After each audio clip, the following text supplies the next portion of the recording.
Liliana. Por favor, Liliana, para moderar o painel e chamar os palestrantes. A salva de palmas para a Liliana. Obrigada, Cristóvão.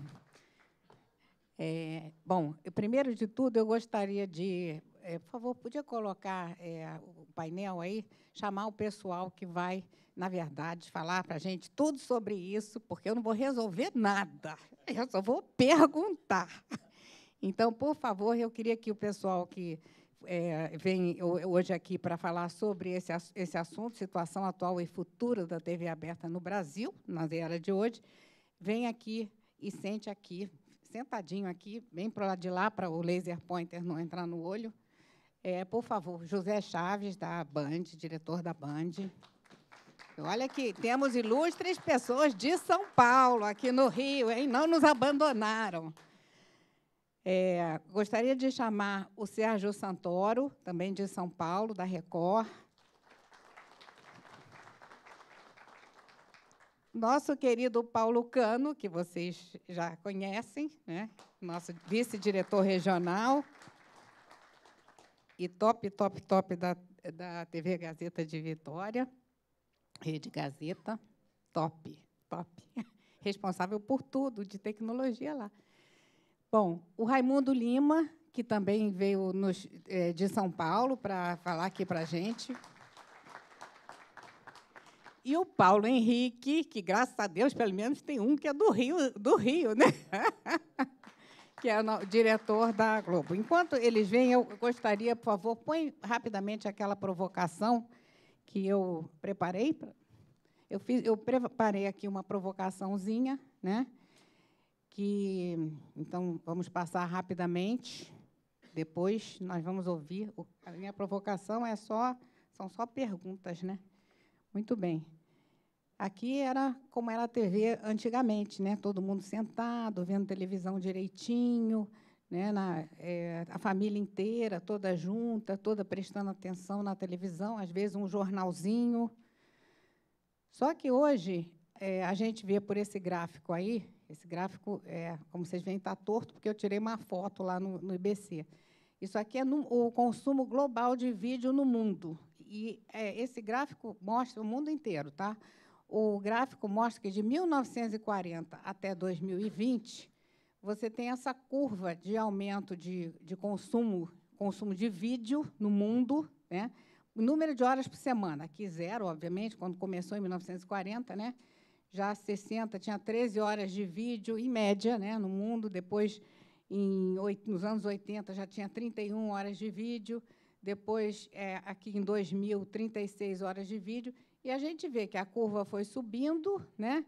E continua subindo, mas só que ela continuou subindo, sendo que essa parte vermelhinha aqui, que começa agora numa exponencial aqui, numa curva exponencial, são vídeos que não são de TV linear, né? São vídeos não lineares, ou seja, são as OTTs, os vídeos de internet, e que o consumo de TV no mundo, de vídeos lineares, estacionou, vamos dizer, no mundo. Claro que tem países desenvolvidos, tem países com mais banda larga, com menos banda larga. Então, isso a gente vai falar também um pouco sobre isso aqui. E, justamente, o que o Cristóvão comentou, que, na verdade, quem vai estar drivando essa mudança são os tais dos millennials, né? São as pessoas desse século, desse novo século, né? E essas pessoas aqui, nessa não dá para ver muito bem aí também, mas o que mostra essa curva é o seguinte, que agora aqui é de 2010 para 2015, não é a mesma escala, né? São só 5 anos. Mas isso aqui também é só nos Estados Unidos, tá? Só nos Estados Unidos, não é no Brasil. Mas nos Estados Unidos, quem está mais ou menos fixo nessa curva são as pessoas, ou seja, que continua com o mesmo horário, mesmo horas por semana, de ver a TV tradicional, que para eles é aberta ao cabo, né, TV linear, são as pessoas de 50 a 64 anos. Tá? E até, no caso das pessoas acima dessa idade, está havendo até um aumento de consumo da televisão tradicional.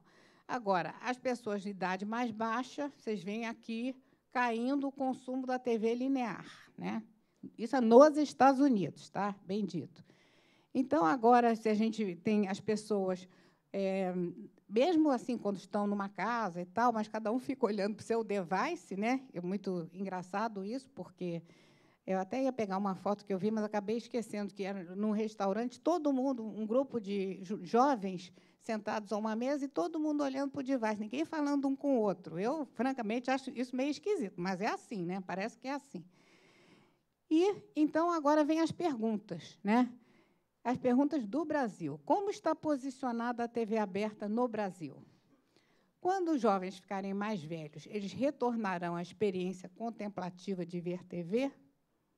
Essa é uma boa pergunta, não? Vale a pena planejar um futuro multiplataforma? Outra, a transição para a infraestrutura IP, o uso da nuvem e a migração do modelo de investimentos para os serviços serão ou não serão inevitáveis? Bom, então, para conversar com a gente sobre essa situação, as situações no Brasil, eu já chamo agora o José Chaves, que é o diretor de Engenharia e Tecnologia da Band.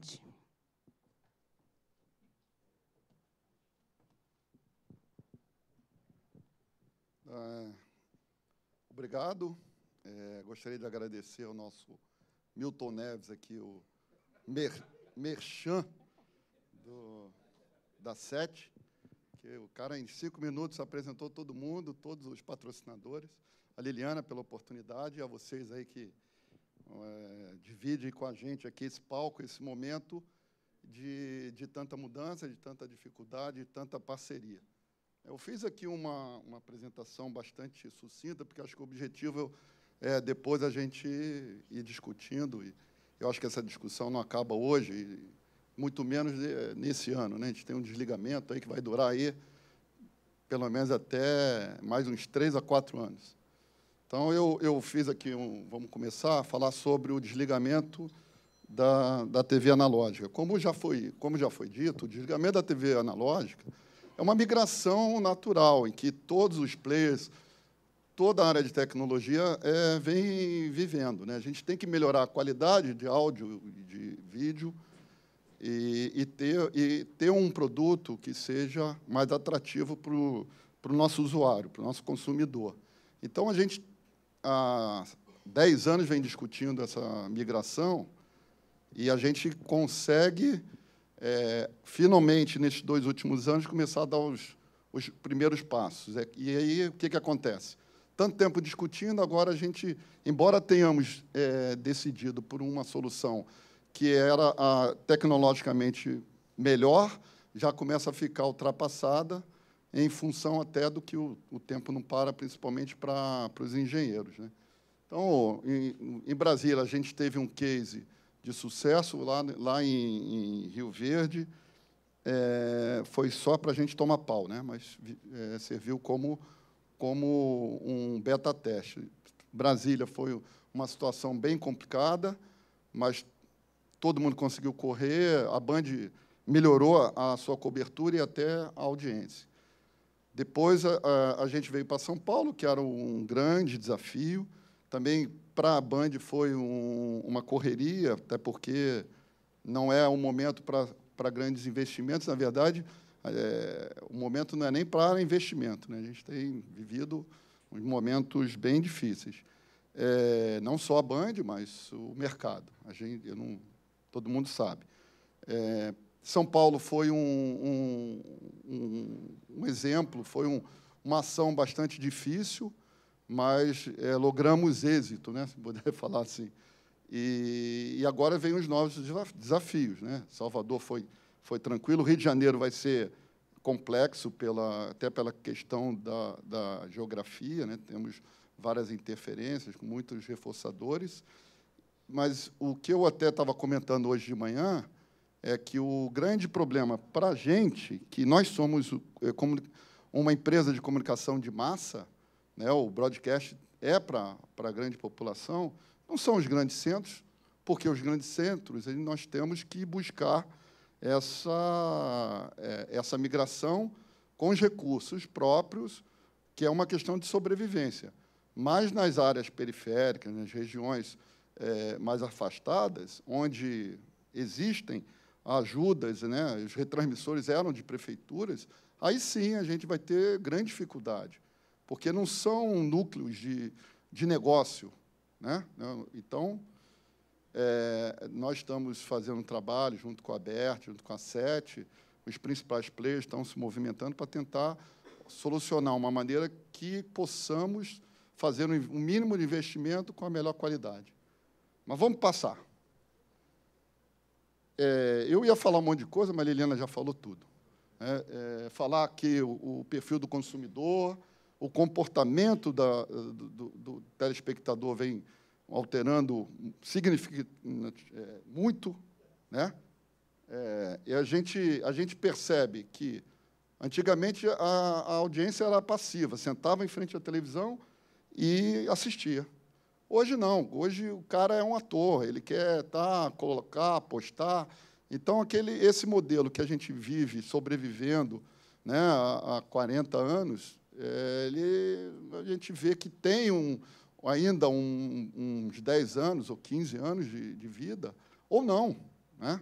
De repente, a gente acha um modelo, é para isso que a gente está aqui, é para isso que a gente se dedica, mas a tendência é que o telespectador queira ser um ator, que tenha uma individualidade, não mais aquela passividade de sentar e assistir uma programação linear.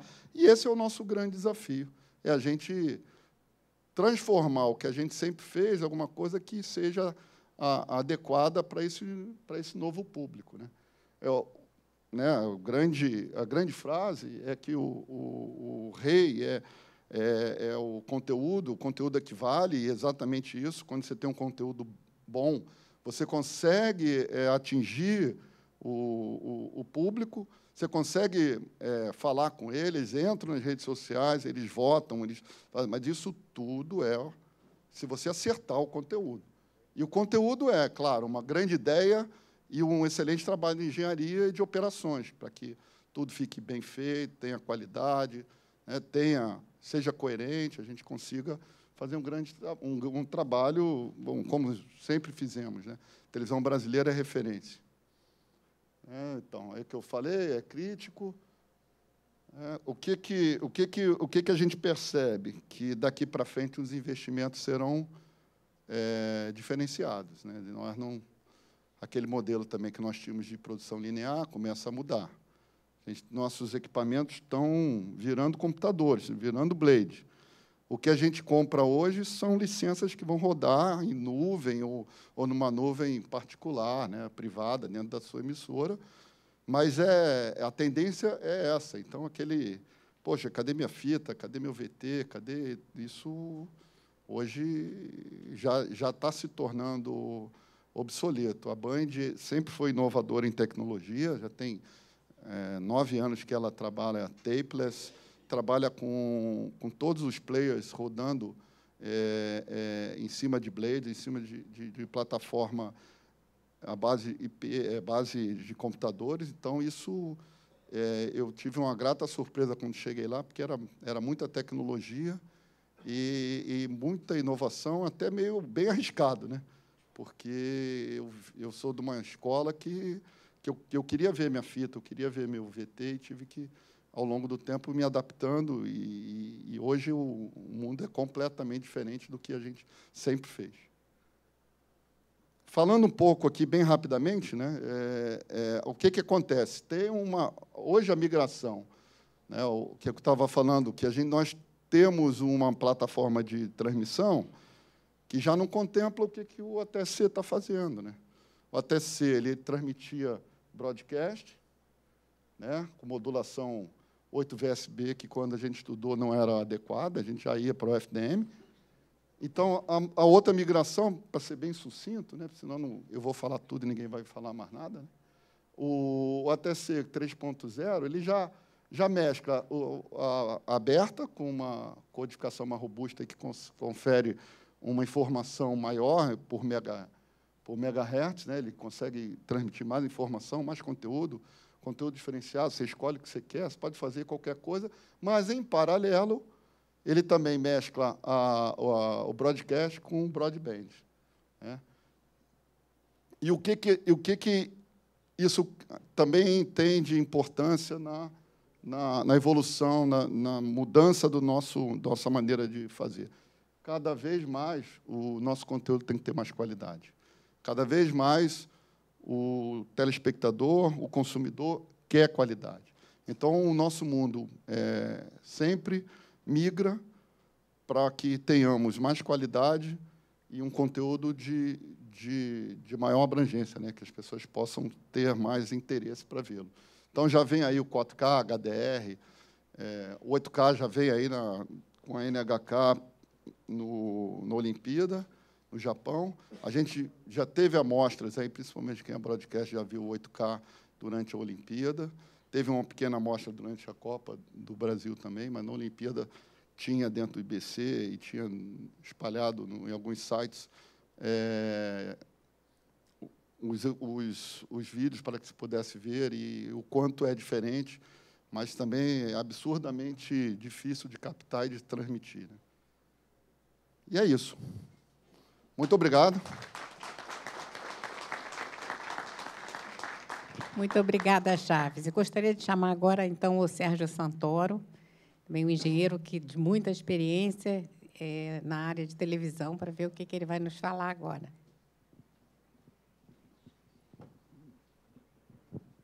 Bom dia a todos. Antes de mais nada, quero agradecer o convite da SET, em nome da Record TV, em nome do José Marcelo, que infelizmente não pôde vir, e em meu nome também.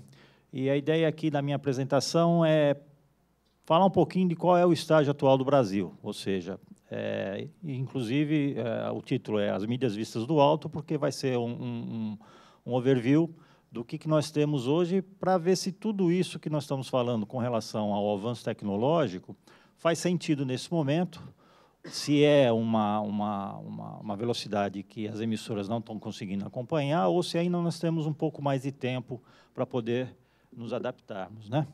Então, vamos lá. Eu queria começar com uma citação que é bastante interessante, que a vantagem do broadcast é a sua capacidade de levar um programa a 1 milhão de pessoas, mas não é capaz de fazer o oposto, levar 1 milhão de programas para cada pessoa. E a segunda seria, a lição para a indústria do entretenimento deve ser clara, dê às pessoas o que elas querem, se for conteúdo de nicho, dê-lhes conteúdo de nicho. Quem disse isso foi Chris Anderson, autor de A Cauda Longa, em 2006, no livro publicado aqui no Brasil pela editora Elsevier. Então, a ideia aqui é ver se isso é válido hoje, ou se nós estamos a caminho disso, né? Primeiro, TV. Em 67 anos de existência, a TV brasileira consegue ter uma cobertura de 98% dos municípios e 99% dos domicílios. Ou seja, nós temos a capacidade de praticamente atingir toda a população brasileira neste momento. Esses dados são da Mídia Dados de 2017. TV por assinatura. Tem 19 anos de existência e tem uma cobertura de 27% dos domicílios brasileiros. E aqui a gente tem a curva da expansão da TV por assinatura, e, mais recentemente, a gente pode observar uma queda, provavelmente dado ao início da crise do Brasil, uma vez que esse dado aqui é de 2016.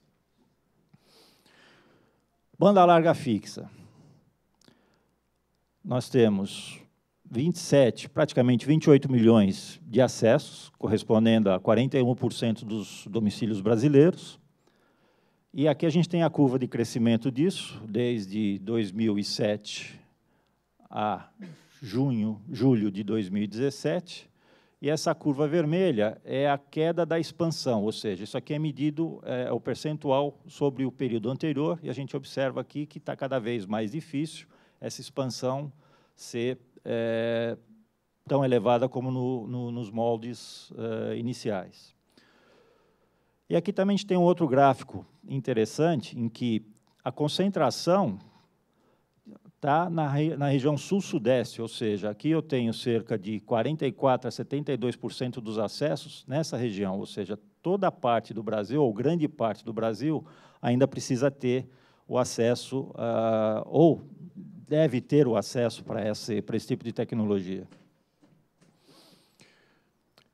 Banda larga fixa, o que chama atenção em 2007 ainda é a concentração, ou seja, nós tínhamos metade dos, ou seja, 13 cidades em 2007 concentravam 50% dos acessos, e apesar de quase 10 anos, em 2016, nós mantemos essa concentração. A quantidade de cidades que concentram 50% dos acessos cresceu muito pouco, né? E a gente tem aqui uma distribuição que não é muito uniforme. Banda larga móvel. A gente tem os municípios cobertos pela tecnologia 4G no Brasil, né? E aqui a gente tem uma cobertura bastante elevada da população, 87,5%, cerca de 55% dos domicílios, dos municípios, perdão. Mas, de novo, observa-se aqui que praticamente metade da população está sendo atendida em apenas 5% dos domicílios. Então, assim, de forma geral, o que a gente vê nesse momento, ou pelo menos é a minha impressão, que, embora se fale muito da tendência da tecnologia, do OTT e tudo mais, nós ainda temos um caminho muito grande para seguir nessa área. Eu vejo esse momento como um momento em que, no Brasil, as emissoras, as grandes redes, têm capacidade de melhorarem os seus serviços e conseguirem atender também todo esse segmento que ainda está engatinhando, né? E, para terminar, eu trouxe aqui uma outra declaração bastante interessante, que diz o seguinte, né, que o digital é resultado de milhões de colaboradores individuais, é, em essência, automatizado, mecânico, algoritmo e, no fim, diferenciado. A televisão é, em termos práticos, uma construção artesanal, elaborada, complexa e difícil. Um é o desenvolvimento habitacional e o outro uma obra ambiciosa de arquitetura. Michael Wolff, Televisão é a Nova Televisão, o triunfo da velha mídia na era digital. É um livro bastante interessante que conta como foi a evolução das mídias digitais nos Estados Unidos até o ano que ele foi publicado, 2015, é bastante recente, e que vale a pena ver que, mesmo lá, apesar de todo esse desenvolvimento, a televisão ainda é muito predominante. Então, essa é a visão que eu queria passar para que a gente pudesse complementar o nosso debate. Eu não vou tomar muito mais o tempo de vocês, mas, em linhas gerais, essa era a ideia da apresentação. Muito obrigado. Muito obrigada, Sérgio. Gostaria de chamar, então, agora o Paulo Cano, para dar um rápido recado. Bom, na realidade, eu vou falar muito pouco de tecnologia, eu vou falar um pouco mais de economia, né? De questão de sobrevivência do negócio. Porque o que acontece? No ambiente... onde está a lâmpadazinha? Está aqui. É aqui? Aqui? Não. Ixi. Esse aqui? Espera aí. Aqui em cima, que é o... Aqui. Está no meio. Então, no ambiente de afiliada, aí, Calvo, a realidade é um pouco diferente da realidade das cabeças de rede, né? Então, a gente vive na TV aberta, né? A gente está vivendo com crise econômica, com a concorrência pela atenção do telespectador, que é essa questão da mídia digital, e ainda a gente convive com a necessidade de investimentos, que são investimentos de toda a ordem aí, né? Mas, na realidade das afiliadas, principalmente aquelas afiliadas, e existem centenas de afiliadas muito pequenas, né? O custo desses investimentos todos que eu citei aí pode ser fatal para que ela não se viabilize financeiramente, entendeu? E a gente vai falar brevemente sobre isso. Eu digo que a abordagem em relação à TV aberta tem alguns aspectos contraditórios. A gente vê, esse daí eu tirei um texto daquele NAB Smart Brief, que sai praticamente todo dia. Pensei essa frase aí. Na realidade, a gente nota, isso daí é Estados Unidos, né? E é de uma agência que tem uma certa respeitabilidade. Nos últimos 5 anos, os domicílios que têm apenas TV aberta, eles subiram, aumentaram de 41%. Olha, o porquê disso é algo muito questionável. Pode ser pelo desligamento da TV a cabo ou coisa assim, né? Não se conta aí, não entra aí a questão dos OTTs, né? Mas, enfim, aí está dizendo o seguinte, a gente, à primeira vista, pode dizer que a TV aberta está evoluindo nos Estados Unidos. De fato, né, a gente nota que, na questão de audiência, nós realmente, até na nossa empresa, a gente tem experimentado uma certa elevação da audiência nos últimos 3, 4 anos. O problema nosso não é a audiência, o problema nosso é a receita, porque a receita ela vem decaindo nos últimos 5 anos de uma forma sistemática. Então, nosso problema não é tanto a audiência, é mais receita. Outra coisa, a gente vê que a audiência demanda mobilidade, demanda interatividade, né? A mudança de comportamento do público, em geral, mudou, e hoje ele quer interagir, ele quer comentar, ele quer votar, ele quer fofocar no WhatsApp, né? Então, a gente concorre com isso. A atenção do público está também, não só para a televisão, está voltada muito para as redes sociais, principalmente, né? O cara fofoca muito, o cara quer interagir, quer participar. Porém, né, a gente, desde há 10 anos, eu me lembro quando eu fui ver vim aqui ao Rio ver uma demonstração da TV digital. Paulo Henrique trabalhava muito fortemente nisso. Eu fiquei maravilhado quando eu vi a demonstração da TV digital móvel, né, passando pelos túneis, aquele negócio maravilhoso. Só que isso, hoje em dia, ninguém fala mais nisso. Apesar da gente estar perdendo espaço para a mobilidade, hoje em dia ninguém fala mais da TV digital móvel.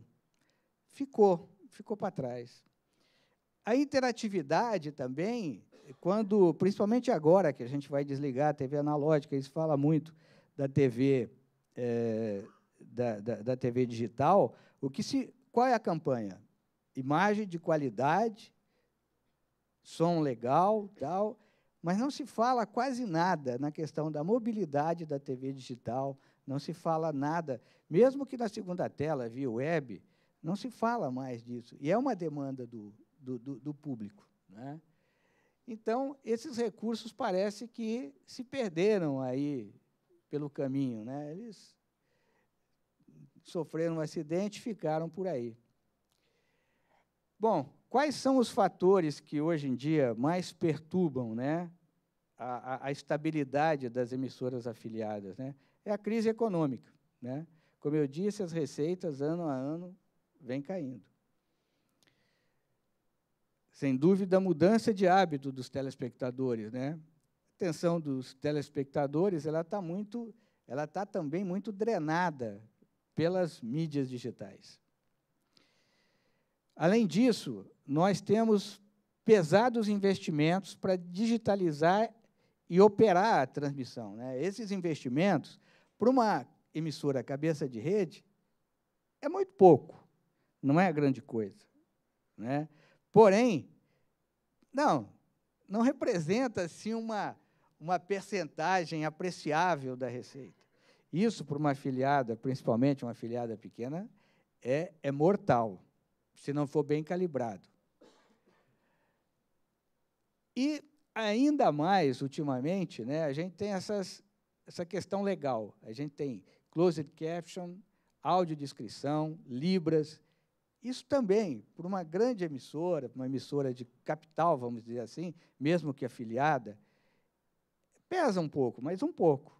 Só que essa mesma lei vale para emissora lá do interior do Espírito Santo, do interior da Bahia, lá, uma região que é de área de cobertura de 500 mil habitantes. Então, isso também é complicado.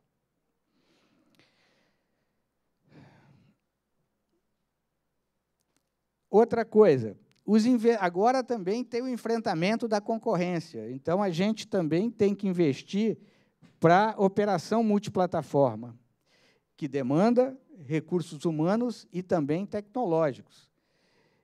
E, como eu disse, abalam, principalmente, as pequenas e médias empresas que já não estão muito bem das pernas. Então, finalmente, o que eu acho que, isso é uma opinião muito pessoal, né? Mas é decorrente de mais de 3 décadas vivendo essas realidades de afiliadas. A gente sabe que, de uma forma assim, muito majoritária, a geração de conteúdo das emissoras afiliadas ela se restringe ao telejornalismo local, regional ou local. Nós não produzimos quase nada de entretenimento, de teledramaturgia, nada disso, né? Esse conteúdo é um conteúdo que ele desfruta de muita credibilidade e tem uma grande audiência, tem uma grande aceitação, né? As pessoas acreditam, o telejornal local é bastante crível e tem uma audiência muito grande. Só que esse conteúdo ele não é suficiente para manter a atenção daquele público, daquela pessoa que fica zapeando, não tem condição de reter a atenção dele por muito tempo. Então, a gente depende muito do conteúdo da cabeça de rede. E, para a sobrevivência das afiliadas nesse ambiente, nesse enfrentamento desse mundo digital que nós temos hoje, elas precisam muito das cabeças, as afiliadas precisam muito da cabeça de rede nessa estratégia de enfrentamento da concorrência desse mundo digital. Como isso é muito questionável, isso é coisa para se discutir. Outra coisa, a TV aberta ela ainda exerce grande atividade junto ao público, principalmente nesses centros menores, nessas localidades mais remotas, né?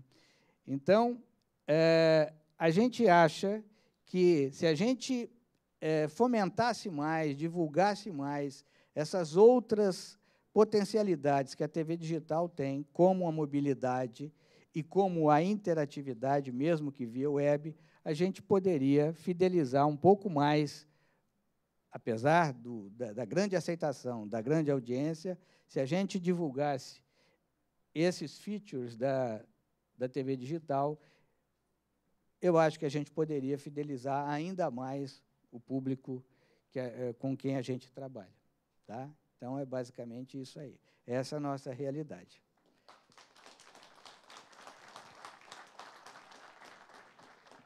Paulo, muito obrigada. Essa visão das afiliadas realmente é muito interessante. Agora, vou chamar o outro Paulo, Paulo Henrique, que é da cabeça de rede.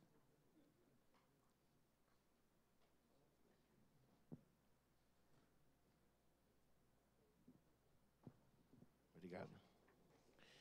Bem, pessoal, bom dia a todos. Dessa vez, eu não vou me apoiar em slides, porque, como eu vi que o painel aqui tinha muitos apresentadores e os assuntos eles meio que se sobrepõem, né? Então, corri o risco de eu colocar lá o gráfico do Santoro, a pergunta do Paulo Cano, né? O desenho da rede lá do Raimundo ou do Chaves, né? Ou fazer o mesmo discurso que a Liliana.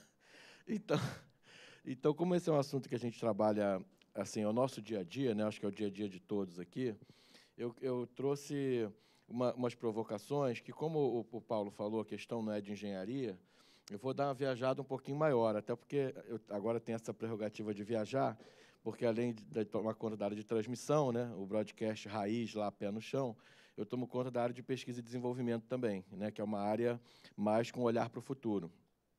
Então, eu vou, em vez de falar de economia ou falar de tecnologia, eu vou puxar uma questão de filosofia e de semântica. Tá? A coisa que mais me incomoda em todas as discussões que a gente vê sobre TV digital, ou quando a gente fala alguma coisa sobre a TV acabou, a TV ressuscitou, a TV se reinventou, né? Na verdade, é uma questão pura de semântica. Quando você vai procurar o que é TV, quando você fala TV, cada um imagina uma coisa. Tem gente que imagina um aparelho, né, de televisão. E aí remete que televisão, no sentido que morreu, né, ou que já morreu, porque a televisão já morreu diversas vezes, né, nos últimos anos, né? Não sei como é que a gente está aqui, né, mas ela já morreu, a gente já viu um monte de reportagens sobre isso, em capa de revista, em tudo que é lugar. Mas a televisão que já morreu, eu entendo que essa TV, né, que sai a transmissão aqui do Sumaré, né, e chega na casa das pessoas pela antena e aparece naquele aparelho, né? Isso é o que o pessoal fala que morreu, ou que vai morrer, ou que vai acontecer alguma coisa. Mas eu acho que não pode ser tão raso na discussão. Óbvio que, se você é de imprensa e você quer causar impacto, você tem que procurar uma manchete. Então, você tem que falar uma coisa bem bombástica, assim, né? Agora o OTT vai acabar com tudo, aí faz um gráfico, né? E você pode... Tem um ditado, né, que fala que você pode torturar os dados para eles falarem o que vocês quiserem, né? Então, você pega um monte de dado, aperta daqui, aperta dali, e mostra que a TV está caindo e que o OTT está crescendo. Só que ninguém mostra, dentro desse gráfico, né, se o conteúdo que o pessoal está vendo nesse OTT foi produzido por uma rede de TV ou um produtor de TV. E isso, na verdade, nada mais é do que TV, só que numa evolução da tecnologia, né? A gente poderia, por definição, considerar que TV é aquele aparelhinho que você levanta da cadeira, roda o dial e muda de canal, e aumenta o volume também levantando. Aí, quando surgiu o controle remoto, acabou a TV, agora a TV acabou, porque agora você muda de canal diferente. Na verdade, tecnologias vão se agregando àquele aparelho, aquele dispositivo, aquele display, né, que a gente convencionou de chamar de TV, e agora o OTT está dentro desse display, né? E você tem conteúdos que vêm pelo ar, tem conteúdos que vêm pela rede, né? Os conteúdos que vêm pela rede, na sua grande maioria, são conteúdos pagos. Então, você tem que ter algum valor, né? Tem que ver valor naquilo para você colocar dinheiro naquilo. A TV, do jeito que ela é, do jeito que ela foi construída, ela é um instrumento de comunicação de massa, né? Ele quer falar com a maioria das pessoas. A tecnologia, do jeito que ela é a mais eficiente para falar com muita gente. Então, quando você pega o investimento por domicílio, né, quando você monta uma rede de TV, é muito mais baixo do que uma rede de celular, do que uma rede IP cabeada, de fibra, né, ou de qualquer outra. Você simplesmente faz um investimento uma vez, faz um cálculo de engenharia bem feito, bota no alto do morro, e você atinge a todo mundo ali, né? E com aquilo você chega com conteúdo para todo mundo. E qual o conteúdo dessa TV? É o conteúdo que todo mundo quer ver, né? Não é um conteúdo de nicho, né? Porque, senão, você ia fazer um investimento e pouquíssimas pessoas iam ver. E, ao longo do tempo, né, e eu sempre escutei, até por ser da Globo, né, e a gente escuta muitas críticas, né, à programação de maneira geral, e o pessoal sempre pega o coitado do Faustão para Cristo, né? Até o Cristóvão falou do Faustão aqui, né? Eu não estou longe de querer discutir programação, mas uma coisa eu tenho certeza, tá? Se a maioria das pessoas não gostasse do Faustão, ele não estaria no horário que ele está, tá? Fato. Porque ninguém coloca ele ali para perder dinheiro. Ninguém coloca, assim, se tem uma coisa melhor que ele para aquele horário, eu não tenho dúvida que os meus colegas que são responsáveis pela produção de conteúdo, pela programação, teriam colocado outra coisa naquele horário. Se o pessoal quisesse ver uma série do Netflix naquele horário do domingo, estaria na TV aberta, porque a TV aberta fala para a massa. Então, a gente está falando com a maioria das pessoas. A gente está falando com pessoas que o anunciante quer atingir. Então, acontecem fenômenos do tipo, quando o Faustão falou o número do Seja Digital, né, no ar, no programa dele, no dia seguinte a gente levou uma bronca, porque assim, não estavam preparados para receber o número de ligações que ligou, porque o Faustão fala com muita gente. Quando ele fala, o pessoal acredita, e aquilo ali tem um retorno, e derrubou os call centers, derrubou o site, derrubou tudo. Aí você fala assim, não, mas vamos fazer, então, um aquecimento da infraestrutura, vamos dimensionar. Cara, pode fazer aquecimento da infraestrutura. A métrica da internet é o seguinte, se derrubou o site, foi um sucesso, né? E a gente vê isso em muitas votações, como Big Brother, como quando a gente fala com a população e todo mundo vai. Você dimensiona, aquece, escala, e quando vem a radiodifusão, aquilo é um tsunami que derruba tudo, né? Então, eu questiono muito quando fala que morreu, que já acabou. Eu acho que é uma evolução natural. E essa combinação da cauda longa, né, é interessante. Obviamente que você tem os seus grupos, os seus nichos, e que você conversa ali. Mas quando você está falando uma coisa mais social, quando você quer se inserir num contexto ali, você tem que estar discutindo o que está na TV aberta. E é quase que uma realimentação. O que todo mundo quer ver está na TV aberta, o que todo mundo vê está na TV aberta, e isso se reinventa e se troca ao longo do tempo. Então, a TV aberta é um canal de comunicação de massa, que, com a evolução da tecnologia, é complementado por canais de nicho, né, como o OTT. E, muitas vezes, você perdeu a oportunidade de ver aquilo no linear na TV aberta, você vai lá no nicho e busca de novo. Aí você entra em sync novamente com todo mundo e volta a poder discutir aquilo, né? Volta a poder falar com as pessoas, aquele papo que tem no cabeleireiro, na praia. Eu acho que um grande prazer que quem trabalha em televisão tem, né, é onde você vai, as pessoas estão falando de alguma coisa do seu trabalho, ou de uma notícia, ou de uma novela, ou de um programa, né, ou fazendo uma imitação. Então, a gente está ali trabalhando onde está todo mundo comentando. Bem, e o que eu acho que vai acontecer, e aí endereçando um pouco a questão do Paulo, da economia, né, é que a gente está entrando nessa era de inteligência artificial, né, onde os algoritmos, né, para falar assim numa entidade, né, etérea, né, que os algoritmos que fazem as coisas todas e que decidem tudo para a gente, eles estão começando a nos dar eficiências em custo, tá? Eficiências em negociações, tirando intermediários, né?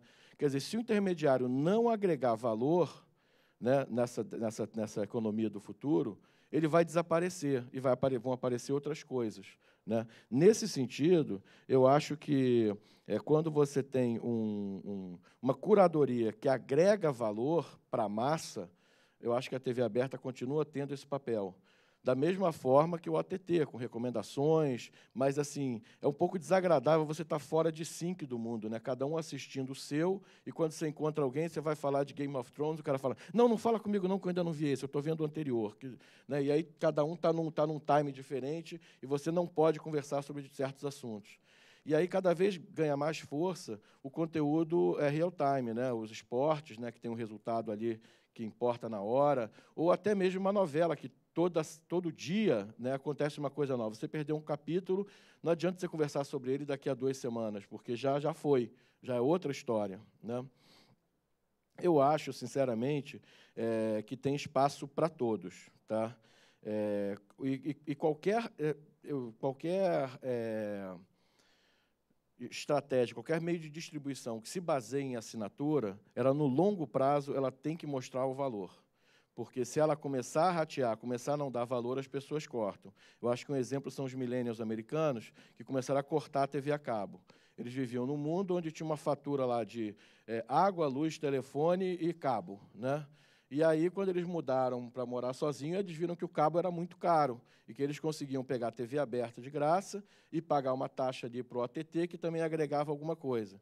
E, com isso, reavaliaram o valor da assinatura. Eu acho que, em algum momento, essa reavaliação pode ocorrer também com o OTT, porque vão ter diversas plataformas.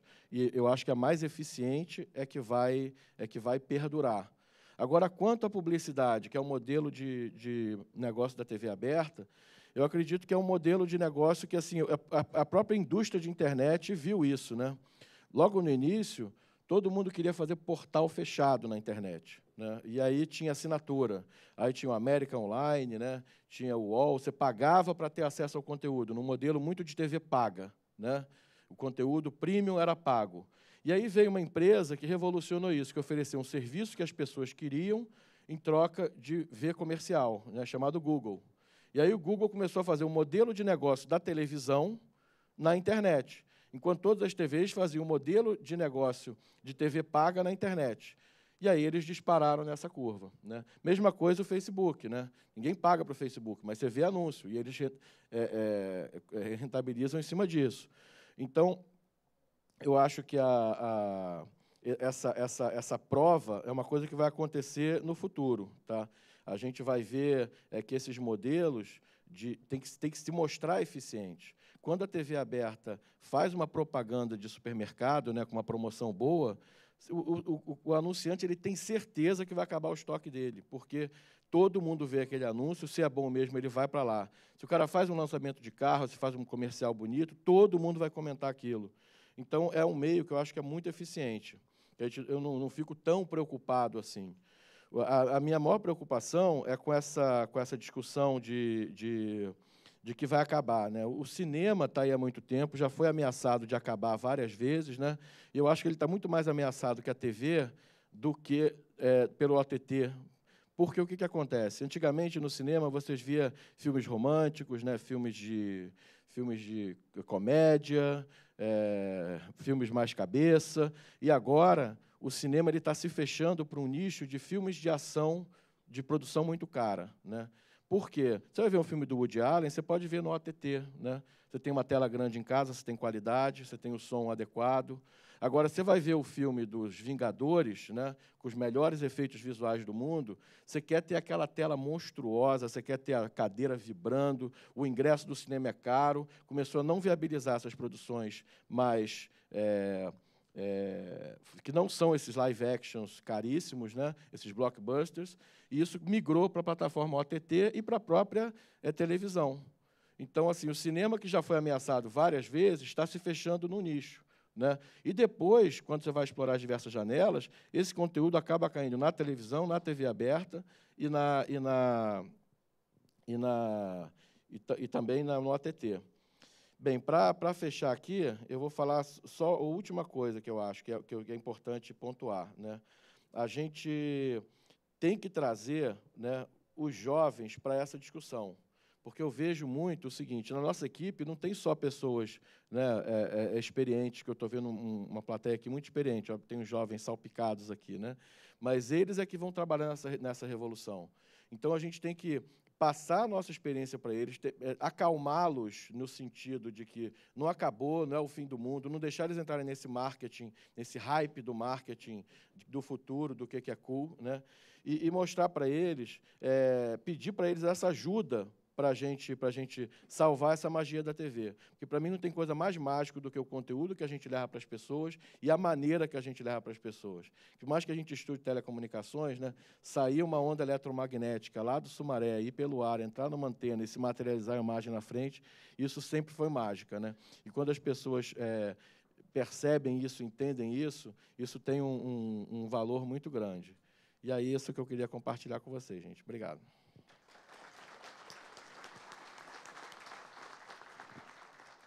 Paulo, muito obrigada. Eu gostaria agora de chamar o nosso último convidado, não menos importante, mas eu botei em ordem alfabética. Então, agora é o Raimundo Lima.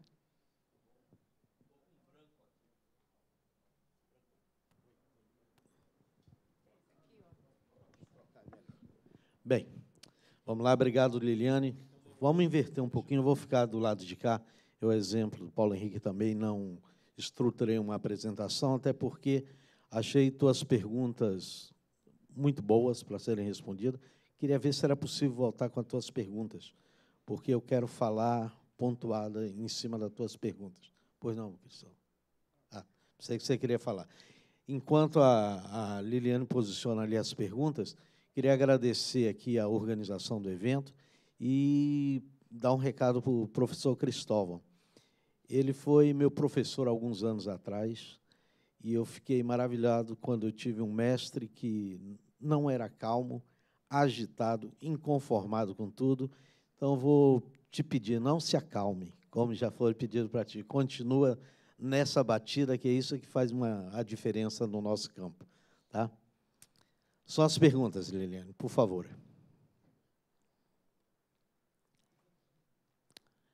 Bem, a primeira provocação que ela fez, como está a TV, posicionada a TV aberta no Brasil. Para não restar dúvida, eu quero dizer que eu acredito na TV aberta, é de lá que eu tiro o meu ganha-pão há quase 40 anos, e eu acho que ainda vou tirar por um bom tempo, se me manter empregado ainda, se não me tirar o meu emprego. Acredito, e a nossa capacidade de sobrevivência está muito mais ligado ao entendimento do que o telespectador quer, tá? Que a gente traga a boa observância do comportamento de quem está do lado de lá e tentar incorporar isso no nosso dia a dia. Já foi falado aqui pelos palestrantes de uma maneira ou de outra o quão genial é isso de você ter uma plataforma de distribuição de um para muitos, né? De um lugar fixo para muito. Isso, em termos de negócio, faz uma diferença fantástica. A grande pedra de mudança está das televisões abertas conhecerem melhor seu público e integrando no nosso dia a dia esse novo comportamento. Como é o desafio para a nossa própria sete, né? Fora as tintas de cabelo, eu gostaria de ter visto menos cabelos grisalhos, nada contra, que eu também faço parte da turma de cabelo grisalho, mas esse está um desafio para a gente aqui.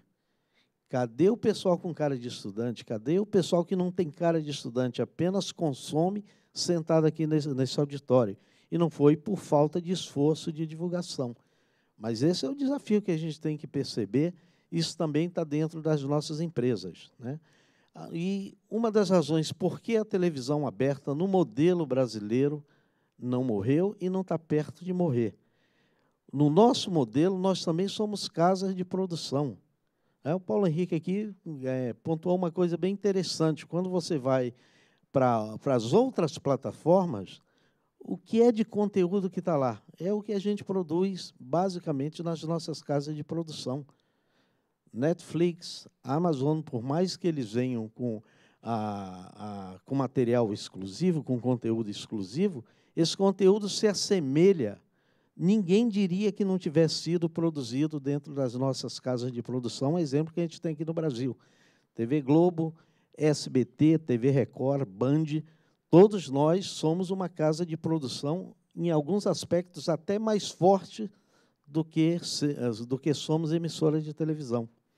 Apesar de uma invasão muito grande que a gente está tendo de formatos estrangeiros que chegam com uma Bíblia e a gente só reproduz e tem sido a menina dos olhos para muitos programadores, mas a nossa capacidade de produzir material interessante, essa faz a grande diferença, e é isso que, no modelo brasileiro, vai sustentar a televisão aberta. Como num país com grandes diferenças sociais e econômicas como o nosso, um país de população gigantesca como a nossa, a gente pode estar acreditando que todo mundo vai consumir televisão ou modelos de outras plataformas. Quantos municípios nesse país ainda você não tem banda larga?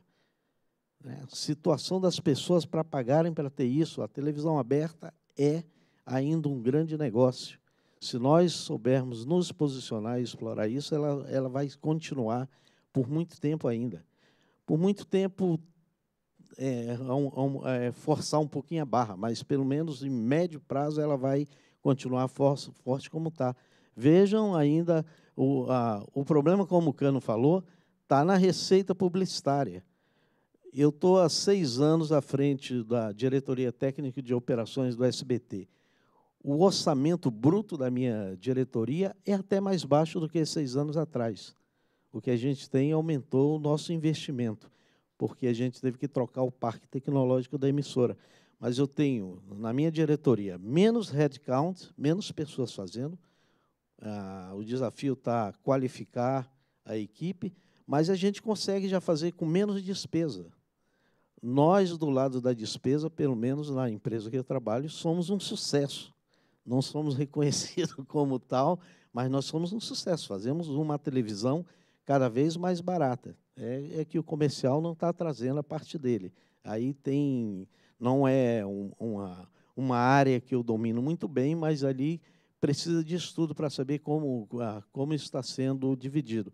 Então, meu discurso fica muito em prol aqui da TV aberta. Eu acredito muito nisso.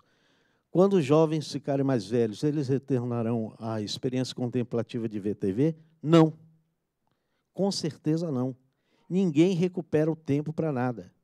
Né? Essa posição de saudosismo é para a gente recuperar um pouco, ter um prazer de memórias. Né? Eu curto muito aqui, eu acompanho o Olímpio no Facebook. Ele coloca coisas maravilhosas, e sempre é lá meia dúzia de pessoas que curtem, como eu. Músicas antigas, alguns filmes antigos. Serve muito para que a gente tenha um prazer momentâneo de recuperar alguma memória. Mas o comportamento da maneira de assistir televisão não se recupera nunca mais. Não espere um camarada ficar um pouco mais velho para ele replicar um modelo de comportamento que nós tínhamos no passado. Isso não vai acontecer. Né?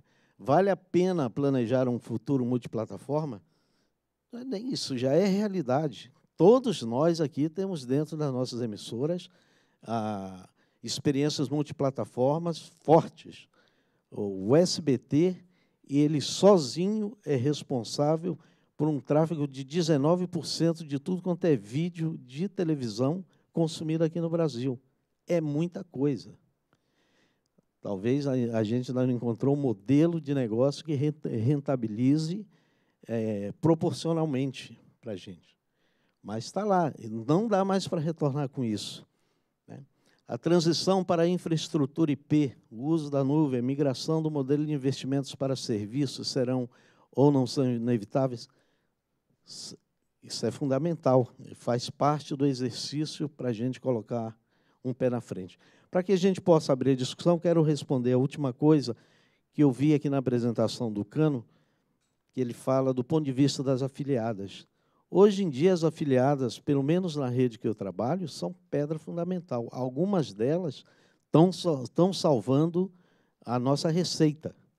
Né? A regionalização da programação é inevitável e é muito importante. A gente pega os nossos afiliados no Nordeste, por exemplo, eles têm produção própria para uma associação de emissoras no Nordeste, programação local, que às vezes fazem mais sucesso em termos de audiência do que da cabeça de rede. O faturamento é proporcional. Né? Quando você vende no mercado como São Paulo, onde tem uma renda per capita melhor, uma concentração de público melhor, é proporcional. Mas, hoje em dia, não se consegue planejar uma televisão aberta sem levar muito sério a regionalização e prestar atenção nisso, assim como todas as plataformas de divulgação do nosso conteúdo. O nosso conteúdo, como disse lá o Chaves na apresentação dele, é que faz a diferença. Nós vamos continuar, desde que as emissoras continuem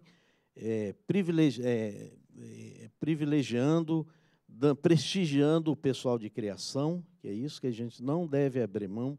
A gente tem cada vez menos roteiristas, menos criativos, diretores de programa que só reproduzem bíblias dos formatos comprados de fora, né? Hoje já não criam mais nada para os seus próprios programas.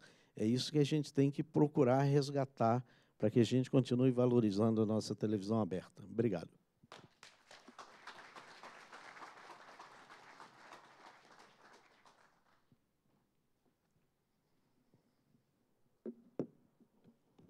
Desculpa. Eu acho que a gente agora vai precisar de um segundo microfone aqui na mesa. Tem aqui. Tá. E agora, então, depois dessas exposições tão interessantes, eu gostaria de abrir para um pouco de conversa, um pouco de discussão. Aí eu queria saber, alguém já tem alguma pergunta na plateia? Bem, eu acho que eu vou... você tem? Que ótimo, Cristóvão. Vamos lá. Microfone para o Cristóvão, por favor.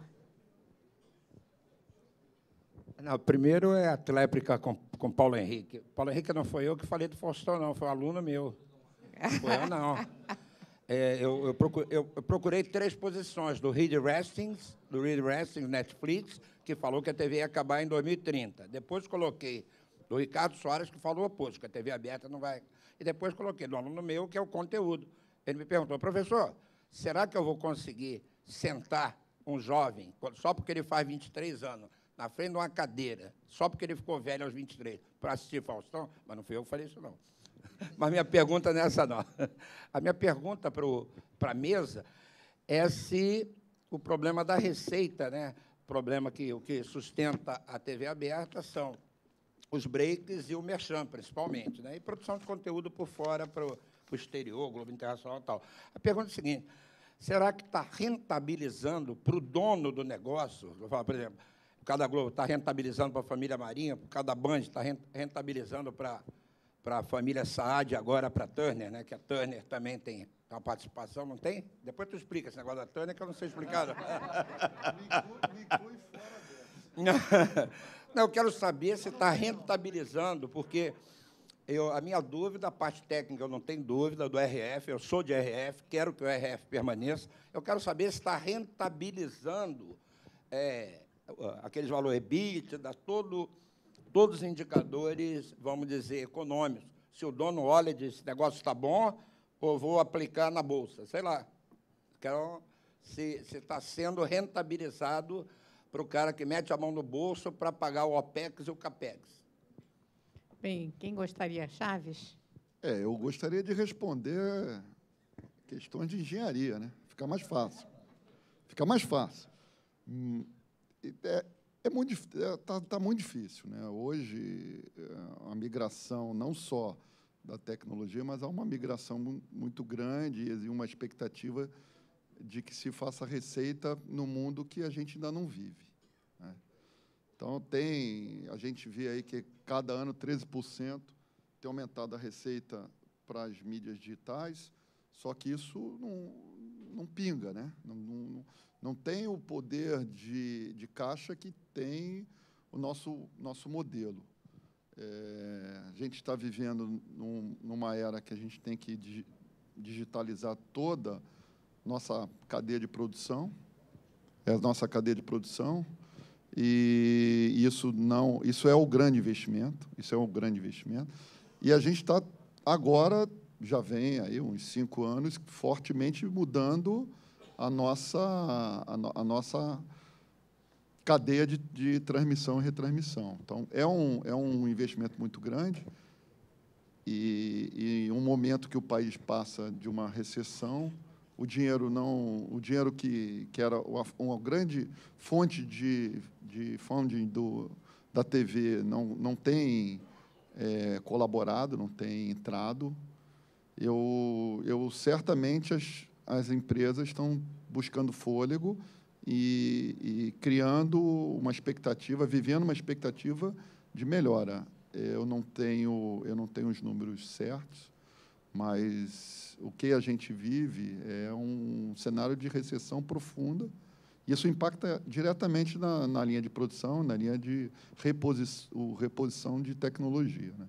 O que a gente tem feito hoje, até falando do que nossos companheiros aqui colocaram, é trabalhar em troca e substituição de equipamentos que conferam uma economia, né? Transmissores, né? O que o Paulo até falou, né? O transmissor hoje, a gente viabiliza a troca de um transmissor pelo valor da economia de energia elétrica, porque ele tem uma eficiência bem melhor. Então, 40% de eficiência a mais do que os transmissores já digitais antigos. Se você fizer um financiamento aí de uns 4 anos, fazendo um jabazinho aí para a indústria de transmissores, né? Eles se paga pelo valor do que você vai economizar na energia elétrica, né? Então, e cadeias de produção com equipamentos mais baratos, a entrada da Blackmagic no nosso mercado deu um downgrade aí nos valores dos equipamentos, porque você mal bem pode colocar, falam mal, mas funciona, está funcionando. Então, é nessa linha aí que a engenharia tem tentado colaborar fortemente com o negócio, na manutenção do negócio. Agora, certamente a gente tem que voltar a vender, a gente tem que voltar a ter fôlego, o país tem que dar uma retomada na economia para que entre dinheiro, né? Porque nesse momento está difícil. Indo muito direto, né? As empresas, eu conheço algumas, as empresas são rentáveis ainda, né? Só que o EBITDA, que é simplesmente receita menos despesa, que era, digamos, 40, hoje é 7.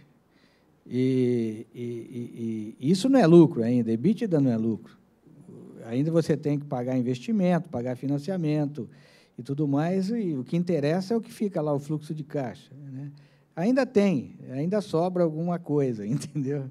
Para rentabilidade, digamos assim, para os acionistas ainda sobra alguma coisa. Está indo, mas o problema é que o negócio não é tão bom hoje quanto era há 10, 15 anos.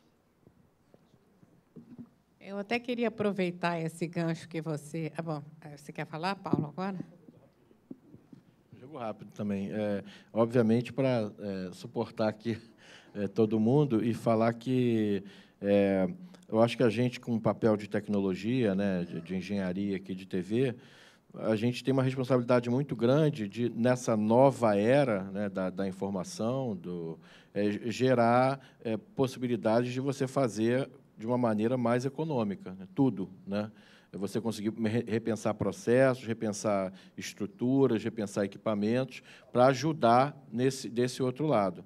Agora, o país, né, não vai bem. Eu acho que, se a gente falar, a gente está aqui no Congresso de Televisão, mas no fórum lá de TV digital, quando a gente falava da indústria de TV, aparelho de TV, né, fecharam fábricas, demitiram pessoas. Você fala do mercado de transmissor também, dificuldade. Você vai ver, em todas as áreas, você teve retrações muito fortes, né? E a gente espera que a economia recupere e que a gente recupere junto.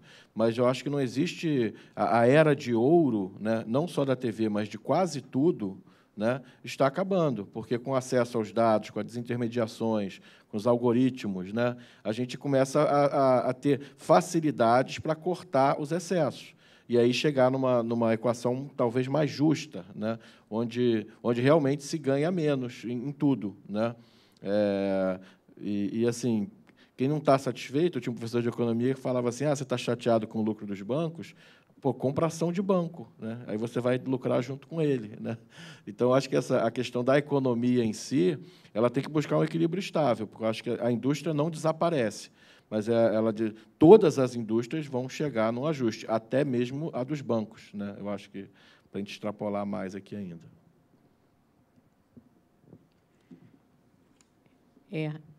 Eu até realmente eu ia pedir para você, Paulo Henrique, elaborar um pouquinho mais como é que você vê que a inteligência artificial, né, nessa linha que você está falando, como a inteligência artificial pode melhorar os processos, pode trazer eficiência.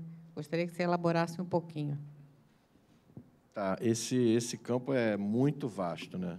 É muito vasto. A gente já vive essa revolução de uma maneira talvez silenciosa, né?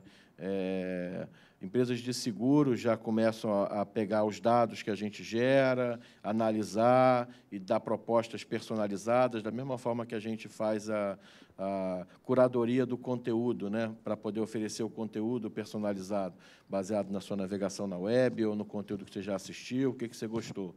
Quer dizer, a inteligência artificial ela passa ela ajuda numa revisão de processos.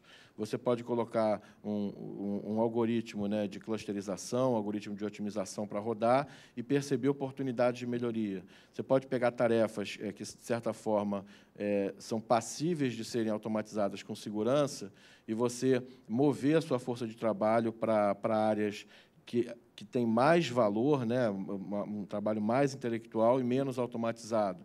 Quem entra num controle de TV, né, o controle de uma operação, de um jornal, por exemplo, no passado, tinha um monte de gente, tinha até um carinha que rodava a manivela do teleprompter, né? Aí não precisa mais disso, que o teleprompter já roda automático. Então, opa, fizemos uma otimização, né? Com a inteligência artificial, você pode ter umas câmeras, por exemplo, pegar um exemplo aqui do estúdio autônomo, né? Não automatizado. O automatizado ele trabalha por script, né? O autônomo, eu vou pegar um programa tipo esse aqui, que estamos todos nós falando, né? Se eu boto uma câmera com uma resolução maior do que a resolução que eu vou transmitir, eu consigo segmentar em enquadramentos. Quando eu estou falando, está fechado em mim. Quando a Liliana fala alguma coisa, vai para ela. Quando são 3 pessoas ao mesmo tempo, abre uma geral. A operação de microfone pode ser feita dessa forma, e você pode ter programas sendo feitos de forma muito mais barata. Obviamente, quando você tem um grande show, uma novela, né, e aí você precisa ter um olhar totalmente diferenciado, mas algumas tarefas de seleção de cenas, de indexação, tudo isso podem acelerar e reduzir o custo da produção. Isso a gente já exercita lá dentro da área de P&D, por exemplo. Gostaria de abrir para perguntas da plateia.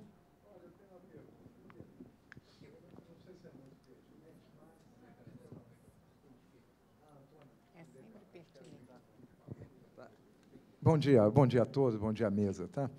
É uma dúvida que eu tenho, tá? Não sei se é muito pertinente, tá? E que eu gostaria de saber. A migração do analógico para digital representou mais ou menos quantos % da receita da emissora? Tem ideia?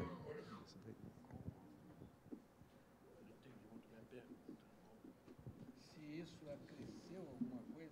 Ordem de grandeza. Acho que eu não entendi Ordem a de pergunta grandeza. direito.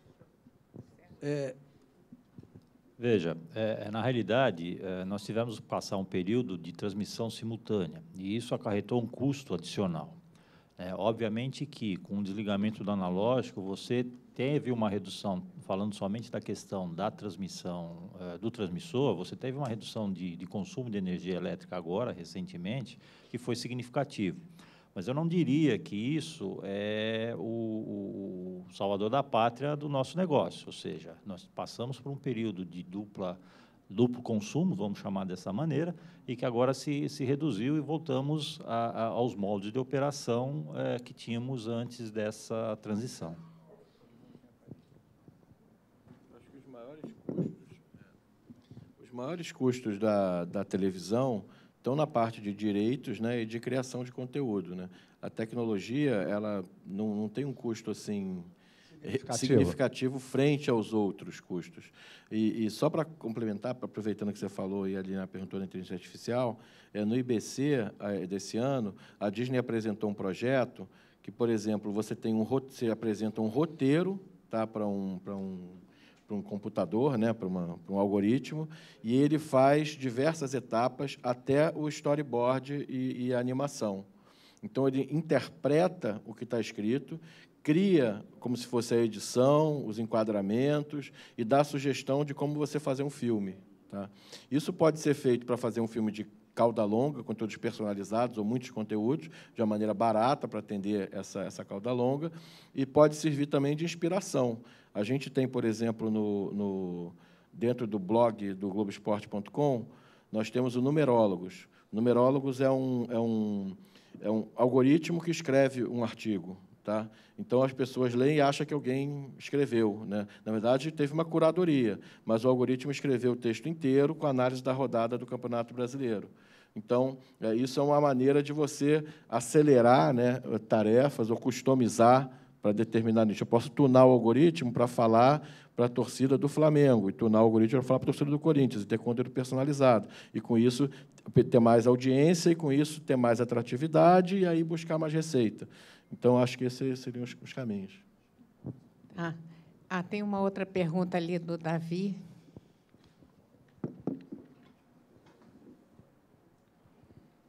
Bom dia a todos. Eu sou Davi Brito, sou da área de software, eu sou da Miráculo. A minha pergunta para vocês, é uma pergunta dirigida a todos os palestrantes aqui. Eu não tenho dúvida de que a área de engenharia, nos últimos anos, vem trabalhando em inovação, se preparando para esse momento digital e percebendo muito bem esse desafio que são as novas mídias em até pela própria geração. Agora, a pergunta que eu faço para vocês é: a área comercial, em que status elas estão hoje em relação a se movimentarem, a utilizar a engenharia, apoiar na engenharia, para que ela possa criar novos modelos de negócio, criar novas ofertas, novas propostas? Porque a sensação que me passa é que a área comercial ainda está com a cabeça no analógico. Alguém gostaria? Sérgio.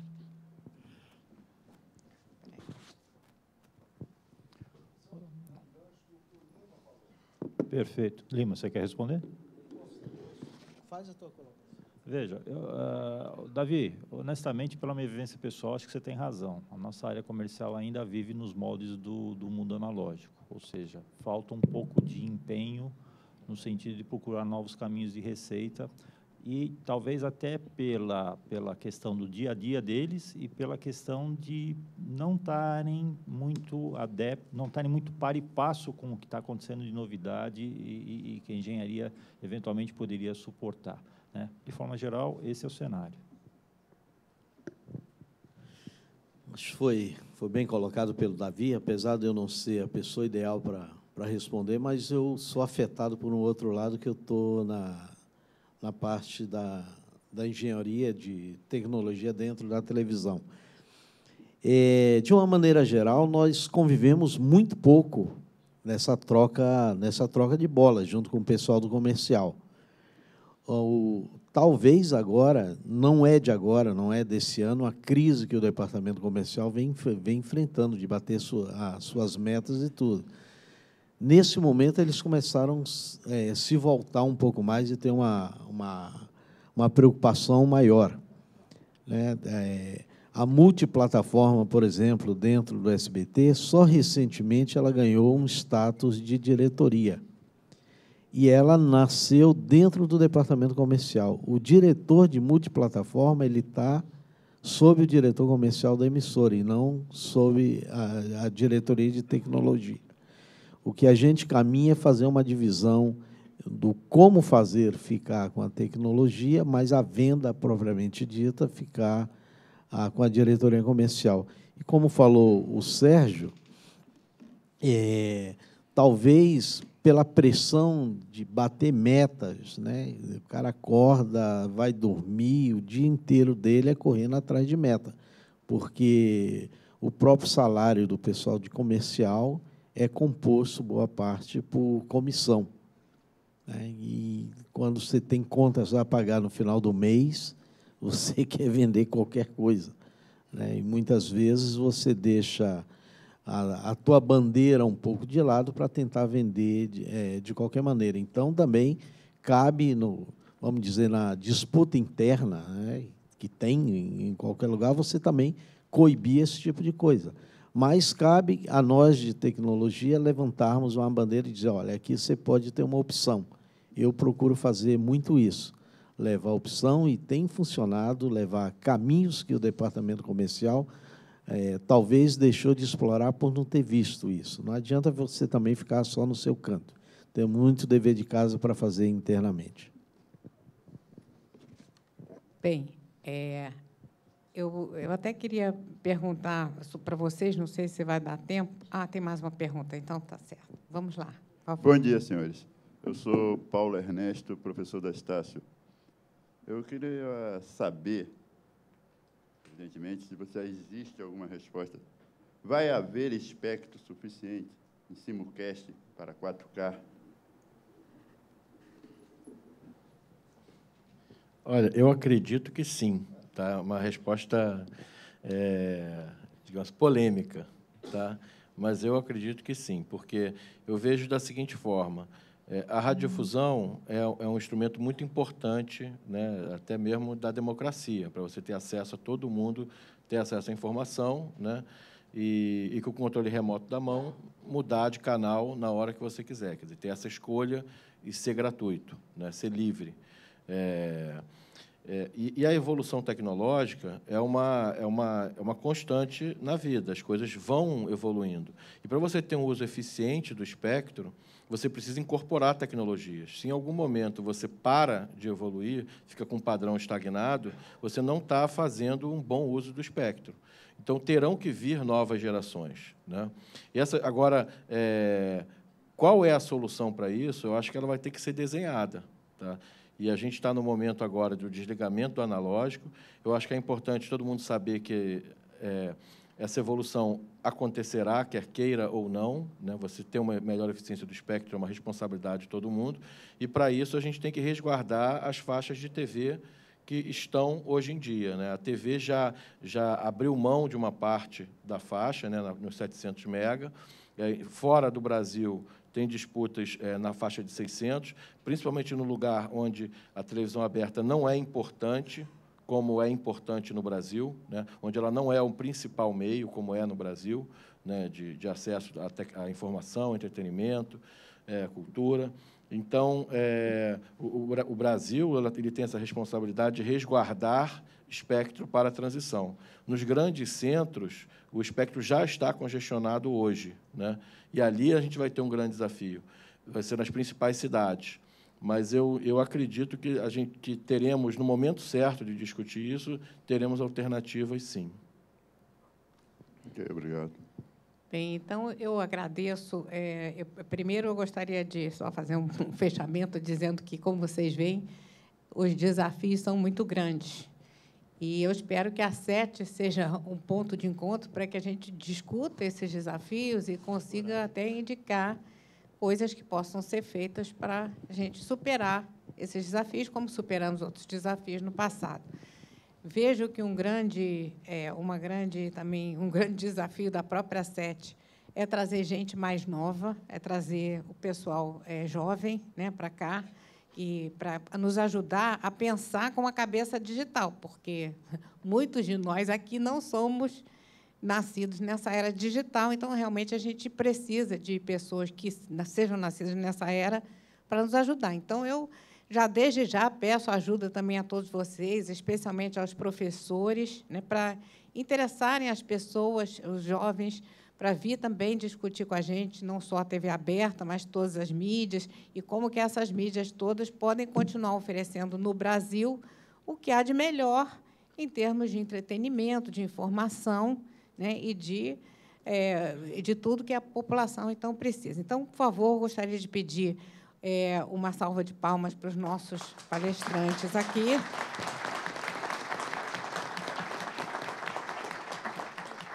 Agradecer, passar de volta para o Cristóvão, que vai chamar, então, o próximo palestrante.